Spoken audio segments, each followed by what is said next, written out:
በአሁኑ ወቅት የኢትዮጵያ ሕዝብ እያስተናገደ ያለው የኑሮ ውድነት ከምንጊዜውም በላይ አሳሳቢ ደረጃ ላይ ደርሷል። የገበያው አለመረጋጋትና የመሰረታዊ ሸቀጦች ዋጋ በየቀኑ መናር በተለይም ዝቅተኛና መካከለኛ ገቢ ያለውን የህብረተሰብ ክፍል ክፉኛ እየፈተነ ይገኛል። ከዚህ ቀደም የነበሩ የዋጋ ጭማሪዎች በወቅታዊ ምክንያት ለምሳሌ በበዓላት የሚከሰቱና የሚረግቡ ነበሩ። ያሁኑ ግን መዋቅራዊ መልክ የያዘ የዜጎችን የመግዛት አቅም ክፉኛ እያዳከመና ነገ እንዴት እናልፈዋለን የሚለውን ስጋት የሁሉንም ቤት መንኳኩ ያድርጎታል። የብር የመግዛት አቅም መቀነስና የዓለም አቀፍ የኢኮኖሚ ቀውስ ተዳምረው የኑሮ ውድነቱ ከፊት ለፊታችን ትልቅ ደመና ሆኖ አጥልቷል። የኑሮ ውድነት ከፊት ለፊታችን የደቀነው ፈተና ከመብሰልሰል ባለፈ ጥቁር አሻራውን ሳያሳርፍ የምንወጣበትን ጥበብ ይሻል። በሀገራችን የኑሮ ውድነት የቤት ውስጥ ተራ መወያያ መሆኑ ቀርቶ የእያንዳንዱ ዜጋ የህልውና ፈተና ሆኗል። ነገ ምን እንበላለን የሚለው ስጋት ከቀን ወደ ቀን እየከበደ የገበያው ግለት ደግሞ የድሃውን ጉሮሮ እየዘጋው ይገኛል። ከዚህ ቀደም የነበሩ የዋጋ ንረቶችን በለመድነው ትዕግስትና ያልፋል ባይነት ብናሳልፋቸውም አሁን ከፊት ለፊታችን ያለው ደመና ግን ከወትሮ ይልቅ የጠቆረና አስገራሚ ፍጥነት ያለው መሆኑን መካድ አይቻልም። የሸቀጦች ዋጋ በየቀኑ እንጂ በየሳምንቱ የማይቀየርበት ደረጃ ላይ ደርሰናል። ይህም በተለይ ዝቅተኛ ገቢ ያላቸውን የህብረተሰብ ክፍሎች፣ የመንግስት ሰራተኞችና የቀን ሰራተኞችን ለከፋ የምግብ ዋስትና እጥረት እያጋለጠ ነው።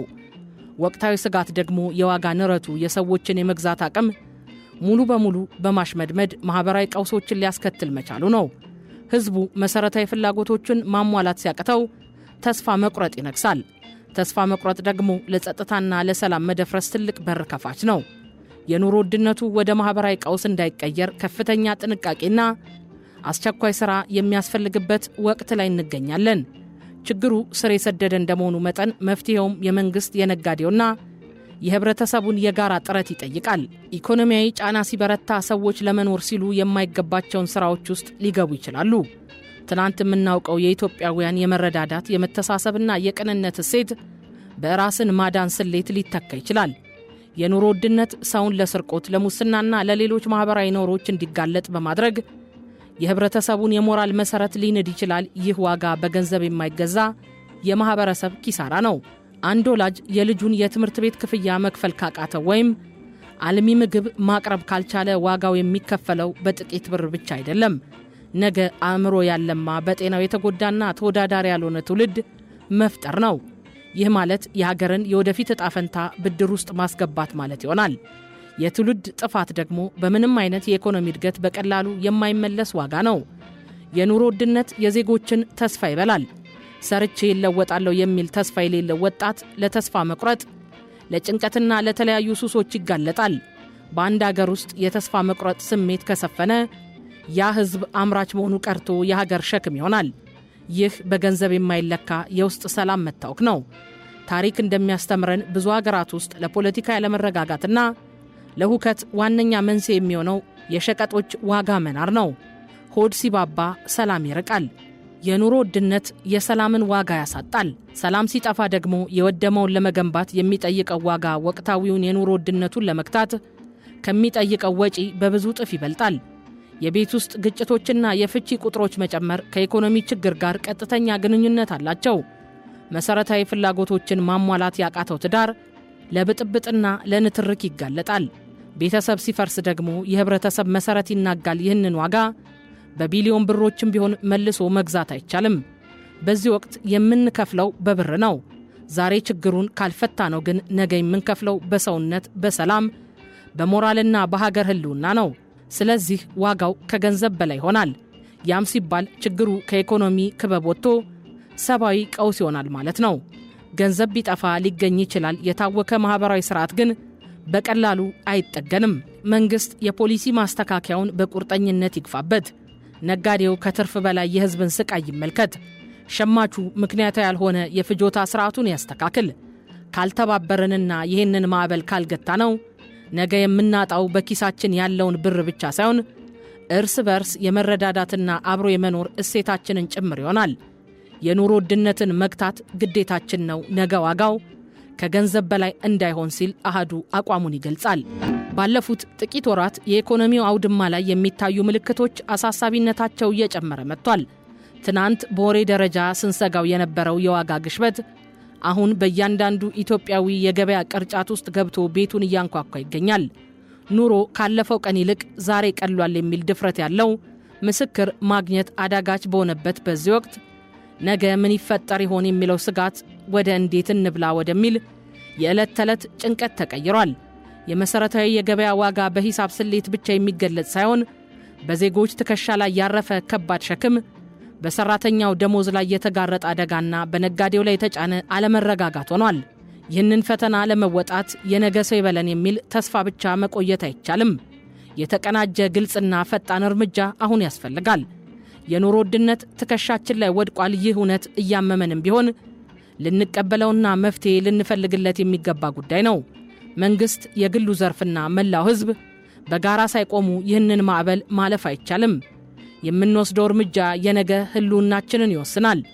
የኑሮ ውድነትን ለመቋቋም የሚደረገው ጥረት የፖለቲካ ሳይሆን የህልውና ጉዳይ በመሆኑ የተቀናጀ እርምጃ አሁኑኑ ይጀመር። ባለፈው ዓመት በዚህ ወቅት የኑሮ ውድነት አሳሳቢ መሆኑ አልቀረም። ሆኖም የዘንድሮ ሁኔታ ካለፈው ዓመት ተመሳሳይ ወቅት ጋር ሲነጻጸር በሁለት መሰረታዊ መንገዶች ይለያያል። በፍጥነቱና በመዋቅራዊ ለውጡ ከአንድ ዓመት በፊት የምንገዛቸው መሰረታዊ ፍጆታ ዕቃዎች በአሁኑ ወቅት በአማካይ ከ30 እስከ 50 ከመቶ የሚደርስ የዋጋ ጭማሪ አሳይቷል። ይህም የዜጎችን እውነተኛ ገቢ ካለፈው ዓመት በእጅጉ እንዲያሽቆለቁል አድርጎታል።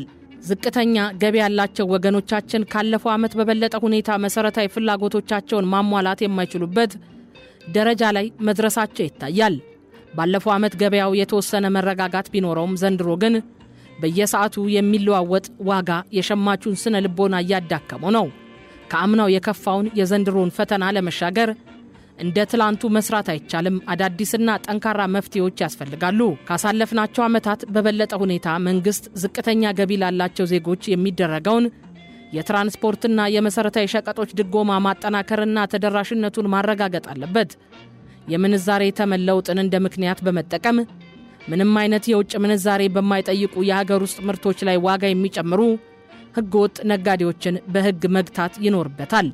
ኢኮኖሚውን ካለበት ጫና አውጥቶ ወደ ዘላቂ መረጋጋት ለማሸጋገር መንግስት የጨዋታውን ህግ በማውጣትና ተገቢውን ቁጥጥር በማድረግ የገበያውን መረጋጋት በማረጋገጥ የአቅርቦት ሰንሰለቱን በቴክኖሎጂ በማዘመን ከእርሻ እስከ ገበታ ያለውን ሂደት ግልጽ ማድረግ፣ ይህም ያልተገቡ ደላላዎችና የሙስና ሰንሰለቶችን ይሰብራልና የገበያ ቁጥጥር በዘመቻ ብቻ ሳይሆን ህገወጥ የዋጋ ጭማሪና የሸቀጥ ክምችት የሚያደርጉ አካላትን በቋሚነት የሚቀጣ ጠንካራ የህግ ስርዓት መዘርጋት ነው። በነጋዴውና በሸማቹ መካከልም የፍትሃዊነት ድልድይ መገንባት አስፈላጊ ነው። መንግስት ወቅታዊና ትክክለኛ የገበያ መረጃን ለህዝብ በማቅረብ ስጋት የወለደውን የሸቀጥ ክምችት ማስቀረት አለበት። መንግስት መሪነቱንና ህግ አስከባሪነቱን፣ ህዝብ ደግሞ ባለቤትነትና አምራችነቱን ሲያቀናጁ የኑሮ ውድነቱ ደመና መገፈፍ ብቻ ሳይሆን ወደ ዘላቂ የኢኮኖሚ መረጋጋት መሸጋገር ይቻላል።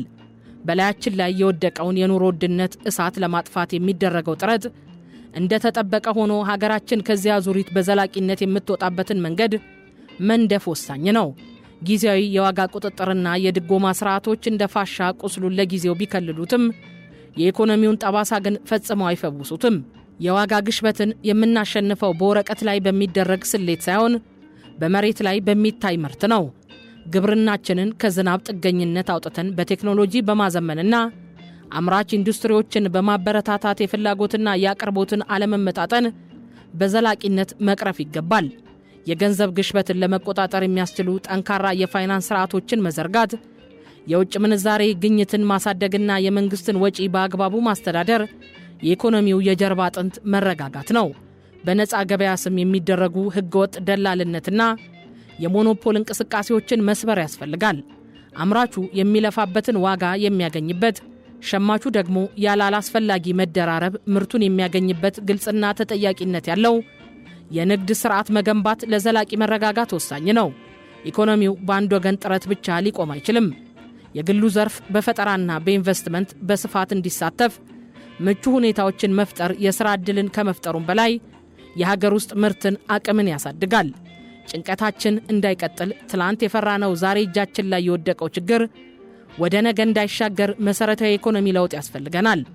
ከመጭበርበርና ከስጋት የጸዳ ከአምራችነትና በፍትሃዊነት ላይ የተመሰረተ ዘላቂ የኢኮኖሚ መረጋጋት መፍጠር የሁላችንም የጋራ ኃላፊነት ነው ሲል አሃዱ አጽንኦት ይሰጠው ይላል።